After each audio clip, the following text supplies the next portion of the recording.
RDCK, like drainage or the service to this building or water, each of those services has to balance its own budget. It's not as if you save some money in the water budget, you can shift it over to the drainage budget. You can't. You can't transfer monies between any service in the RDCK. So every service has to balance its own budget, which is different from a municipality, which has basically a pot of tax money, and they can move it around sort of as they need to make up for shortfalls. So that's one sort of key thing. There are 62,500 residents in the RDCK. That's the population, Sure. and it covers 22,000 square kilometers. So it's quite an area of service. If anybody really wants to look at details of the 5-year projected budget, it is online. You go to the RDCK website, under government at the top of the page on the home page, and you go to government, then you go to financial information, and then you go to plans and statements. And that will give you the massive document that has all of the services, all of the budgets, all of the details. Financial what? So it's financial information. Okay. Yes. And then under financial information, there's only, I think, 2 things. And one is called just statements and what's that? It's the plan statements and SOPI, which I don't know what that stands for.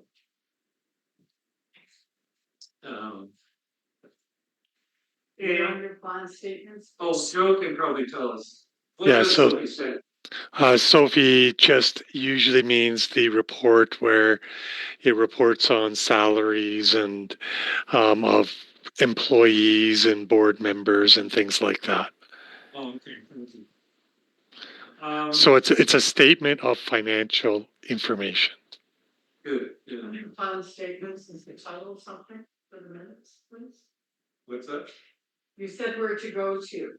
Yeah, it's on the RDCK webpage. I know that, but you said it's in the financial section. Yeah, and then you go under Plans and statements. which is good. Allegation. And that's it. Yeah. The public raised the question at that meeting about why doesn't Riondel Road pay into this service? And it's a good question, and it's just because of the way the service was determined in 1972.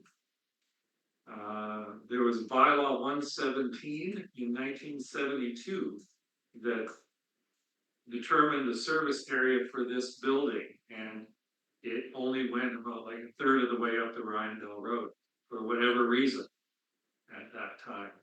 So one thing that we can consider doing is requesting that the RDCK staff review our service area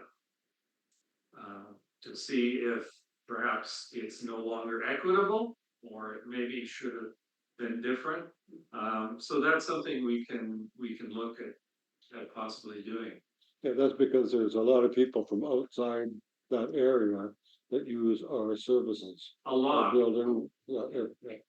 And it doesn't really make much sense that, taxpayers on the Riondel Road don't support this facility, or don't support, the Riondel. But anyway, that's a difficult issue. I feel badly about it. Yeah, Jim feels bad. Side, But it's something that has come up, and I don't know if the community association is going to pursue that at all. That would be the benefit of Well, incorporating more people, that's right. which gives us more money for Everything. garbage, water, sewer, blah, blah, blah. Okay. Gotcha. And So yes, we want them to look at it. so I think we can just maybe do that as a recommendation later. Anything else from that meeting? The RDCK has hired a new asset management specialist. This is someone who will be responsible for the long-term planning for assets like this building, Mm, so that's not, oh, suddenly we need a new roof, right? It's someone that will somehow look at the infrastructure that's here and do a long range plan for how to maintain it. keep it an asset. Yeah. um, So, yeah. And that position starts in June.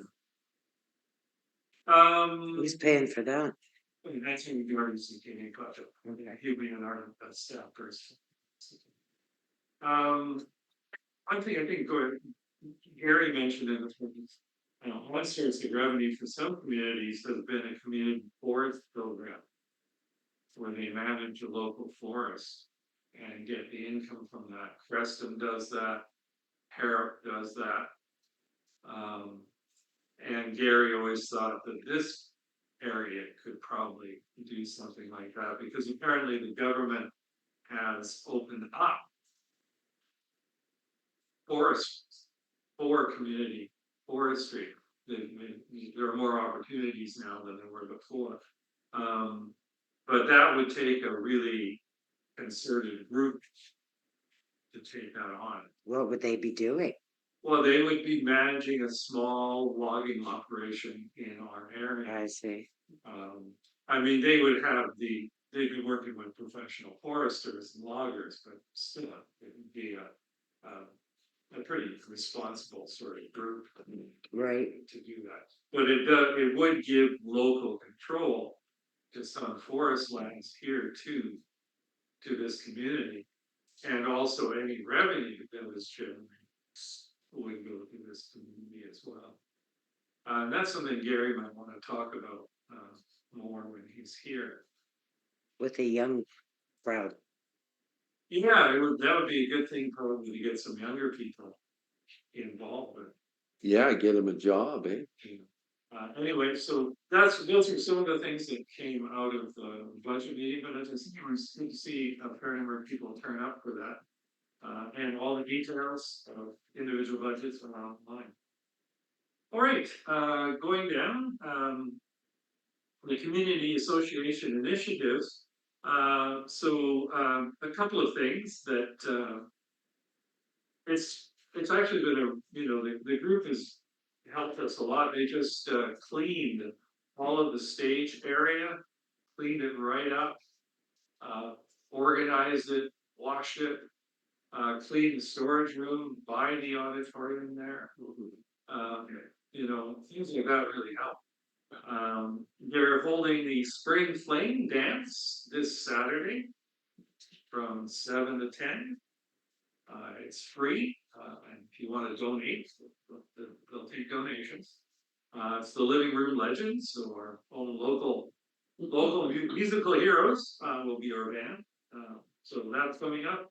And we have just added Tai Chi to the activity schedule here. So that's happening on Monday and Wednesday morning.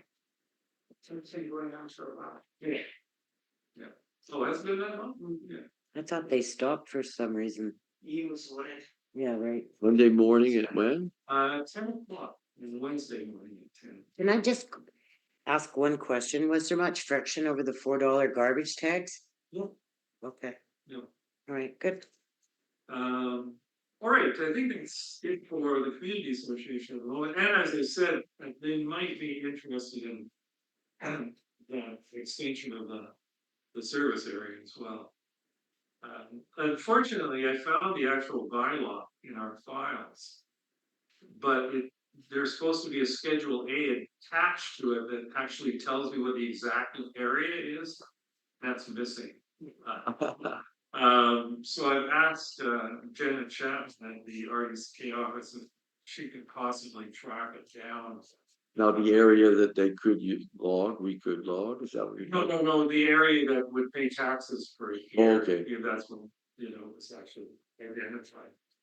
All right, Circle of Friends initiative, couple of things there. They're looking at putting the community garden next to the Circle of Friends.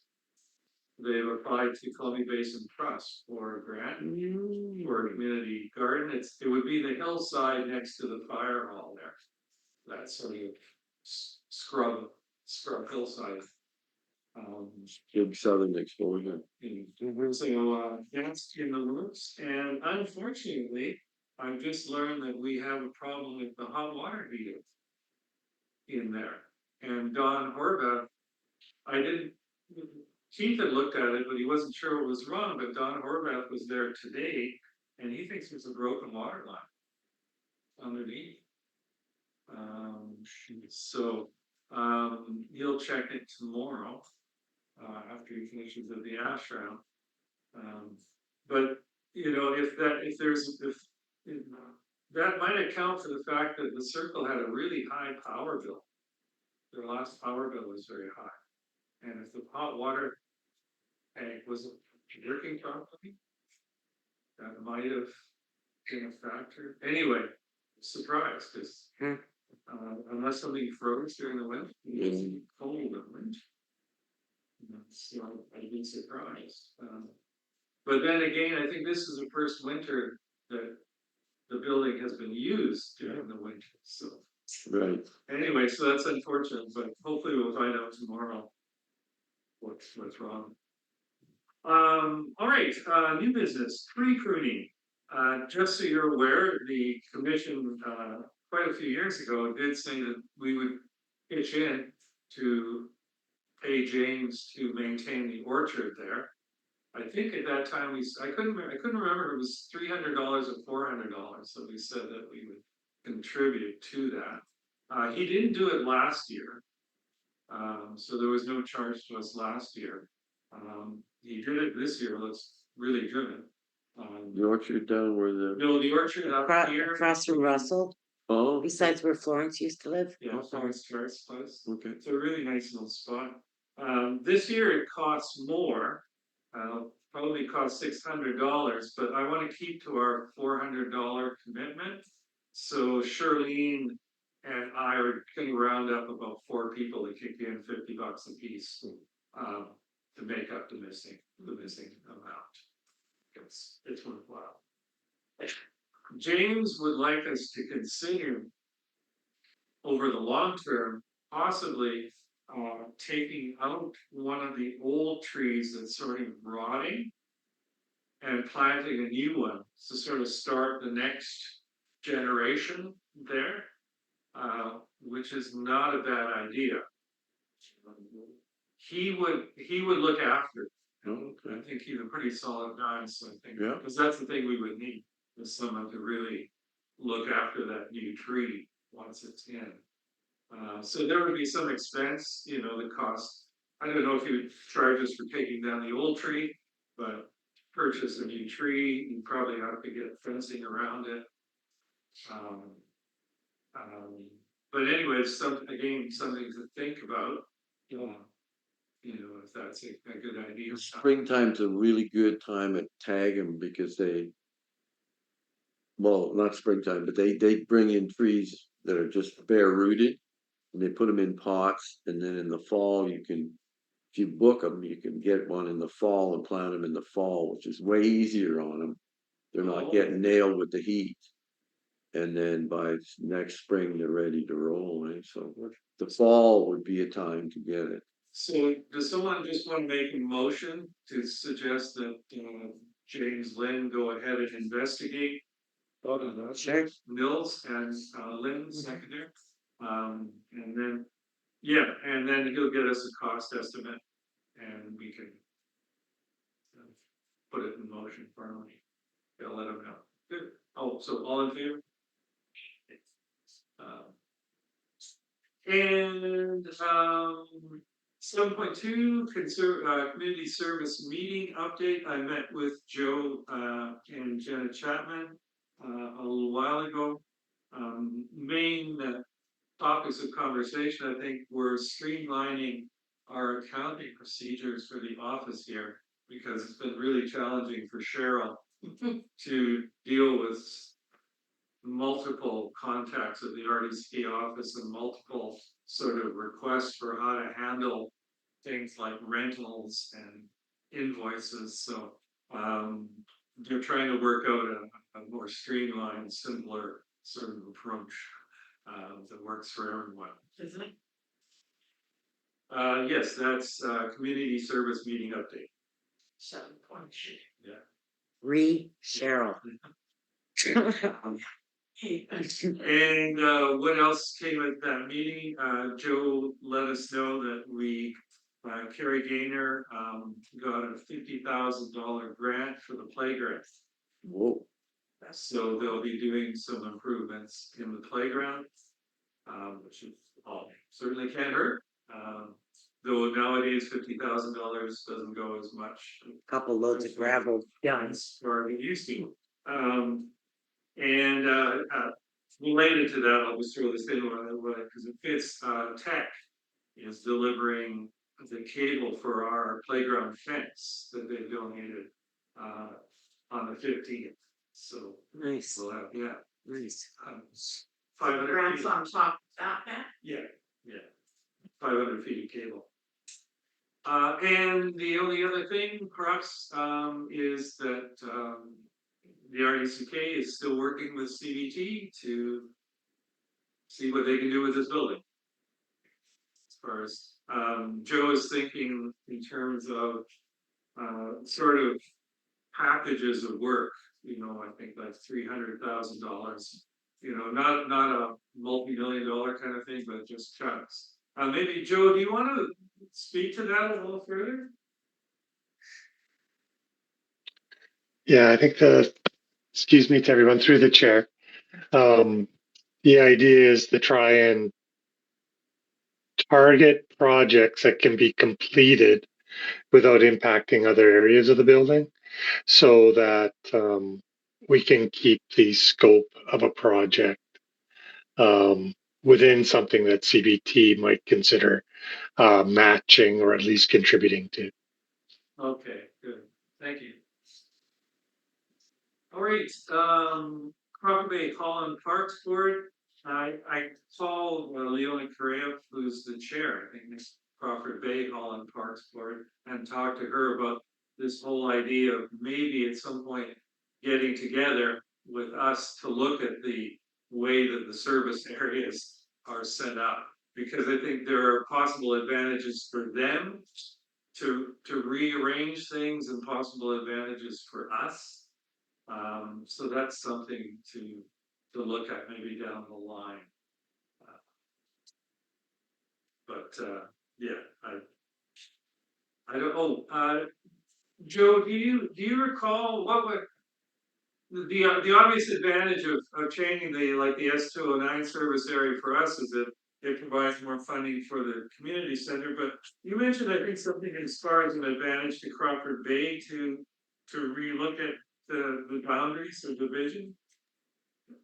Yeah, well, I think for both services, it would be good to do that piece together, just so that there's an understanding moving forward. Just to that earlier conversation, and sorry, my computer crashed right as you were talking about service area. But one of the other primary reasons, and I would look to you as the community, but I would suggest that probably along the road from the highway, essentially the community has changed, especially the development along the entryway into Riondel. So I think that's in particular why reviews need to be done from time to time, because where the population is changes. And that type of, um, I know from coming into Riondel just over the last 2 decades, it's changed. And so it probably is time to look at the service area in particular. And you need to do that with Crawford Bay Hall because we want to ensure that that there's not an overlap of services. And that conversation should take place. The fact of the matter is, both us as a regional district and them as a contribution service of the regional district, you guys are both often after the same grant schools and things like that. So having that a little bit more of a coordinated approach hopefully would be helpful. Now, would that be something that you could set up in Nelson at an office so that we could come down and meet with Yeah, you? so I can have, if that's something, so what would be good is if commission feels that there might be an advantage there, is just to direct staff to possibly just try to set up a meeting with the Riondel Commission and the board of Crawford Bay Hall. Okay, so, But putting it down formally in the minutes, Gerald, just helps track the work. okay, so. And then that helps Cheryl stay on top of us. All right, so is there anything to go ahead and do? What? Okay, so yeah, sure, we'll include the direction to set up a meeting between RDCK staff and the representatives of the commission of the Rhindell Commission and the Crawford Bay Hall and Parks Board. And they're aware of that possibility already, so it won't be used to that. And you want it to take place in. And I think in Nelson, yeah, if the ferries ever run on. And then the ferries from running, Then I don't. We're think- going by boat. We don't wanna do it, CK to come over here, well, crop and come in from. no, they'd be coming from Nelson, No, yeah, no, it wouldn't be easy. okay. All right, media lab usage, still looking for ideas for how we can use that room. The youth group, is going to be coming here and looking at it, in a couple of weeks, I think. So maybe they'll have some thoughts. And Jim really wants to do a radio show. I kind of do too. That would be very cool. To have a little mini radio station, in association with Schwab Radio, set up in there. So there are possibilities, but it's just really hard to get something going. Every time I sort of think it's starting, we lose people and, Is Evan never coming back? I hope he will. I'll have to talk to him and see. Well, we might get him to help us with the Well, yeah, radio show thing. We'll put speakers on the school and broadcast to the town we'll get that. and Maglo. Okay, so that's a work in progress. If anybody knows of anybody who's looking for access to a nice computer and, lighting and all that, let us know. What about Brett? He just lives down Eastman.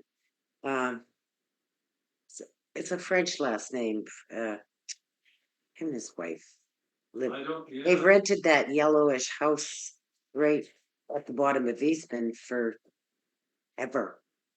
Oh, He's really techy. Don't see much of him. He used to work at the store part-time. His hair's in a ponytail. fine, okay. Yeah, Yeah. him. Yeah, and yeah, he hasn't had them for a couple of years. Mhm. I know him enough to talk to him often. Actually, we got this really nice arrangement, all sorts of stuff. We'd like to use. Sure, okay, yeah, first opportunity. Okay, Like Jim Pete is doing a good job, but he's away. He's gonna be back, So I gotta think, what's his he's going it down. all right, so yeah, just a work in progress still. The next menu, 7.5, vandalism, so, find out who it was. no. We have ideas, but no evidence. It's been reported to the police, yeah. Unfortunately, there was a glitch with the SIM card in our camera. Of course. Of course. So it was a pretty nasty bit of vandalism.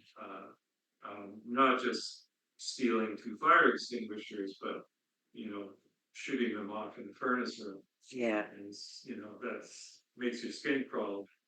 And Yeah, and it was just unfortunate that door was unlocked, so it was, and nobody noticed, but, yeah, so, I was thinking that, the duct cleaners would be in to, vacuum out the ducts at the end of the building there. But I guess there's been some problems with communication. They were going to come up tomorrow. But they hadn't confirmed it with Stu Durning, our facilities manager, and everybody was desperately trying to contact each other today, and I don't know if they ever did. So it will probably, I suspect it'll still happen this week if they get together and work it out, but I'm not sure, how, if there's anything left in there, or if it is really an issue. But it would be worth checking it out. Going ahead, Charlotte. Will they be doing it during fire tomorrow? No, it won't happen. I'm pretty sure it's gonna happen. Yeah. And we'll let the groups know. And it's only the two rooms at the north end here. So that's an independent, furnaces for those two rooms. Good. But going ahead, I talked to Kevin, or Keith, sorry, our maintenance person. What we need is a better system of cameras and someone to look after them reliably. Like, we sort of have a hit or miss system here with like 3 different cameras and no one really looking after them, right? So we can get these little Wise cameras. It's the same one that we have in the media lab. They plug in, they don't run on batteries, which eliminates a whole range of possible things that could go wrong when you're working on batteries. So they plug in, they're accessible online. You can monitor them from your cell phone, from your computer. So Keith could just put an app on his phone, and if anybody came in at night or we needed to check, he could just do it. He would get a notification. It's probably the best we can do without spending a lot of money for professional surveillance outfit.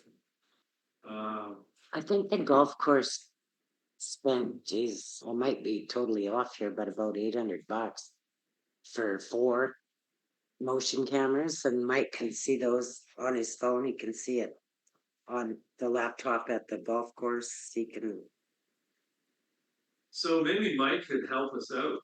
absolutely. What would be presenting this? Sorry, through the chair. Video surveillance for the regional district is controlled by policy, and so any consideration of that has to be as per regional district policy, and has to those systems have to be set up by regional district IT. What people do for personal things or organizations, that's fine, but we have a pretty high standard if we have video surveillance on our property of the way, what it can be used for, who monitors it, who can see the images.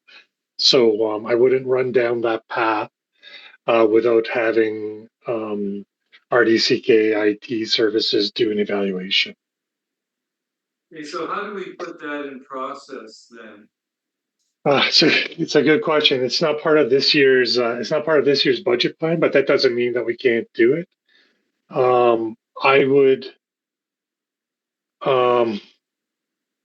suggest, I think this one's probably another good one to do as direction to staff, and in particular, just saying that the based upon um, vandalism that has been occurring in and on the regional district property, that the commission would like to see um, the property evaluated for video surveillance, something to that effect. And then I can talk to Yev Maloff. So Yev I'm Gerald. I'm sure everybody knows who Yev is, but Yev is the general manager of finance and IT. And so Yev is the one who was doing all the public presentations for the budget. And so then I can have that conversation with Yev and with the IT manager. Is there a possibility that we could use a low cost system here? Like the Wise cameras cost $40 a piece. Yeah, sorry, Gerald, I can't answer that. I just know that as a local government, legislation expects a lot of us. So and I'm not the expert in that. So, right. So I want to let the people that know that legislation and know what the system is that we use that meets that requirement, answer those questions. Okay. Okay, so that'll be in our minutes and hopefully we'll do it. Because, yeah, this is, Put it underneath bureaucracy.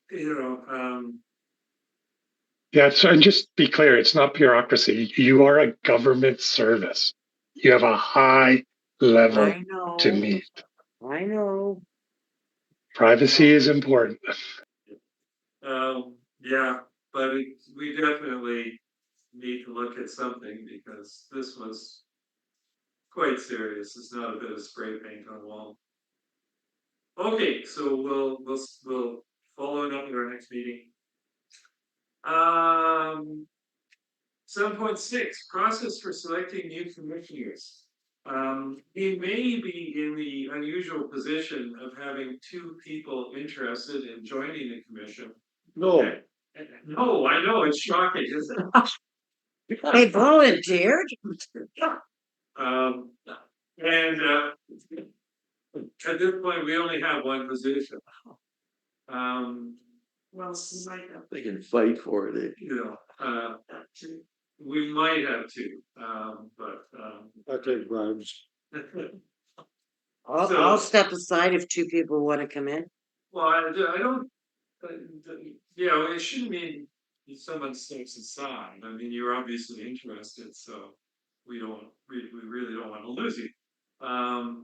It's just we should have a plan for how we would approach this kind of a situation, and I really don't have a clue. I looked at our bylaws, and it just says that basically we look at applications, but then we don't have an application. So, So do we have a maximum? our maximum I think is 9 currently, and we have 8. We have 8 now? I think so, yeah. 2, 4, 6, 7. Nope, that's Gary Jackman. There's 4 here, Gerald, 5. Nils, Jim, Andrew, myself, and Susan. So is that so? Yeah. 1, 2, 3, 4, 5, 6. 6. Gary Jackman is the director. Yeah, he's not a. Oh, so am I finding my numbers here? Well, yes. No, I'm just wondering if I'm wrong. Oh, sorry, we have a maximum of 7. Oh, Yeah, sorry, I'm thinking of Bluebell Manor. It's all right. 9. Sign class. So yeah, we have a maximum of 7. We have 6. We can. So that is right. We have room for one more. okay. That doesn't short you from taking 2 or ask Joe if it would. Well, no, we can't have more than 7 because that's in our bylaws. But the process for onboarding anybody is lengthy. I'm not sure what it is. So Joe, you could probably give us some advice on this one. So through the chair, Gerald, the chair's correct that there is a maximum of 7. Gary is a voting member, but that would be 8, including Gary, but nobody gets his spot. That's the regional district director's spot, and you have 1 space available. And sorry, what was the question? So how I was just looking it up just to make sure that you had the right numbers. So if we have two people interested in that one position, how do we approach that?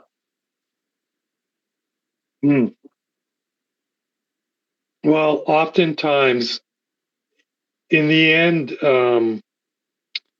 I mean, in the end, the board does the appointment. But the way that you could do it, um, there is nothing wrong with asking people to write a short letter, provide something that says why they want to sit on commission. In years past, when I started with the district 30 years ago, there used to be almost like a competition in a way. People would have to ask because we had more, uh, just more interest in almost all types of commissions at that point in time. So would that letter, that document from a potential commissioner, would that go to us and then to you, or would it go straight to the board? So you know what? I'd have just a sec. I have to look in the bylaw usually tells you. Like, I'm not sure if this one says that the director will appoint. And in that case, it would go to the director. It says the director and the members at large shall review. So then that means it would come to a commission. And if that was something, sometimes people bow out when you ask them to do something like that. But you would probably do that, and you'd probably deliberate who you feel the best person is in camera to protect their privacy. Now, a while ago, I did prepare a commissioning management volunteer application form. But that was never approved. Is there any reason we couldn't use something like that?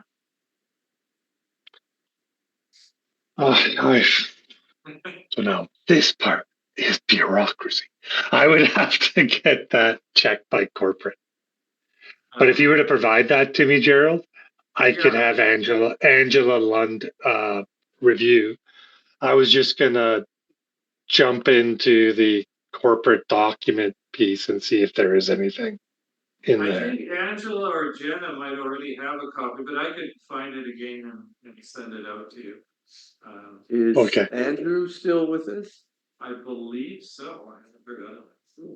And I was thinking, would it be possible to just approach both of them and say, look, we really would love to have somebody as a backup, so, So back up. I mean, you have somebody in the Waiting in the waiting room, I mean, Yeah, that's somebody might feel like that, they'd be okay about that, right? But I could also, like I said, step aside. I mean, I'm part of the marina, I'm part of the golf course, so this is But they're all trained up now. just done it. Damn thing, Jim. I know. But you're perky. Do I get a staff report? Anyway, so so I guess the simplest way is to ask anyone interested just do the letter. And then we don't have to necessarily the form just asks a few more details about Detail you want. I guess. I just rather use this form if I could, but I'll send you a copy of the form, Joe. You can take a look at it. And in the meantime, just Sherman, I would just suggest putting it in the letter. Okay. Yeah, through the chair. The only thing that I see is the actual form that we use to put once somebody is nominated to go to the board. I see a form for that, but not something that a person may fill out. Right. Okay. All right. So, and I haven't confirmed that we have two people interested because the other person's not here tonight, so I'm not sure. All right. So we'll leave it at that. And the last item, street sweeping. So, Beautiful. yeah. Yeah, they're picking up the gravel with their scooper. That's neat. Yeah. So I phoned them. I phoned YRB. Are you kidding, Nils? Hmm? Are you kidding me? No, No, before, in years past, they sweep it all to the side. Well, I know I'm up to 4 feet up my lawn. Yeah, the last 3 days they're picking it up and taking it away. Really? Yeah, really, I've seen it 3 days in a row. Wow. Yeah, so what is, so I thought, because I wanted to thank them for coming in early. Yeah. And I think people should do that, you know, because they, Appreciation, yeah. they get, you know, heck, if they don't do good stuff, so I really think it's important that we thank them when they actually do, something that's. Their good. paycheck isn't good enough? Yeah. I No, was kidding. Where's, Just, call YRB and say thank you. Coming in early to sweep the streets. And what had happened is they had an opportunity to get the equipment. And they jumped on it this time.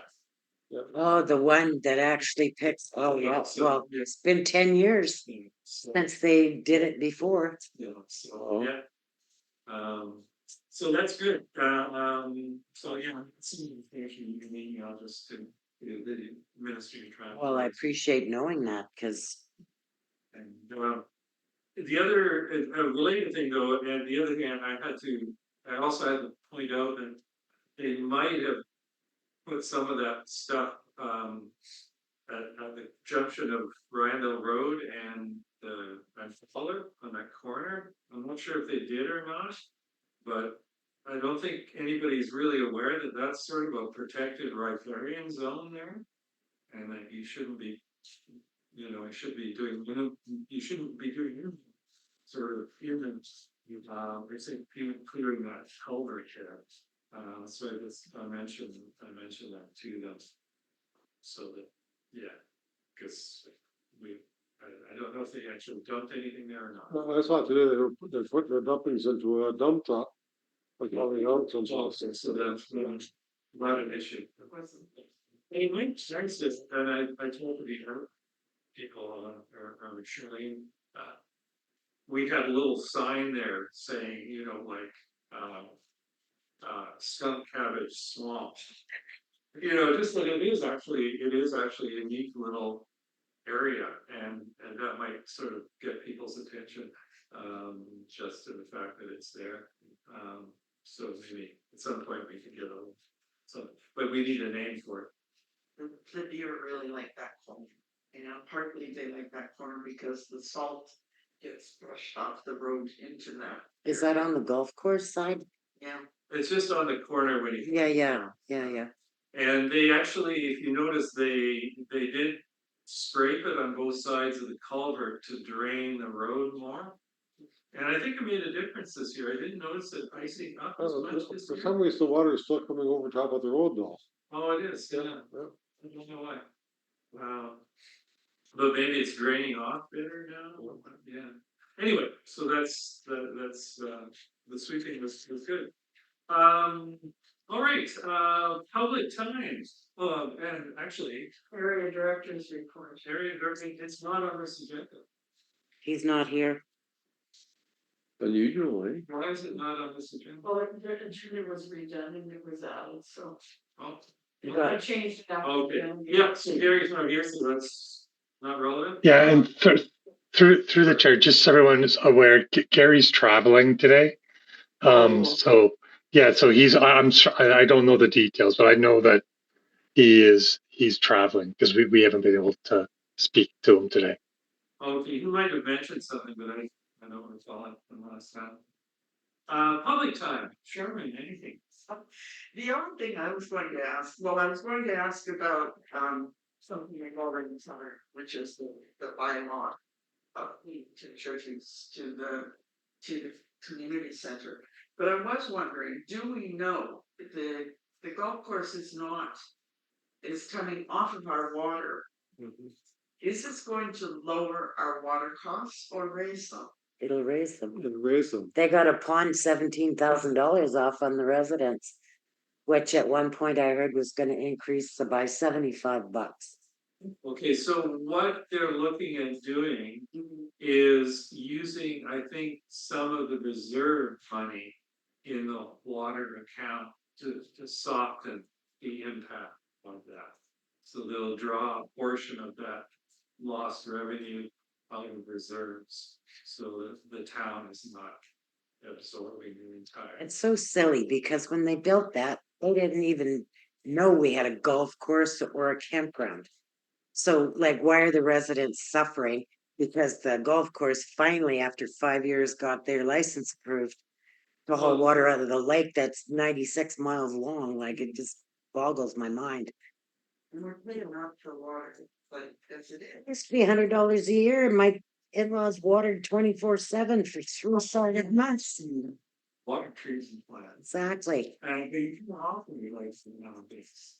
You have full regulations, you cannot. I know, I See, it's really fortunate that they put that in when they did, because they probably saved, they probably got it for what it would cost now.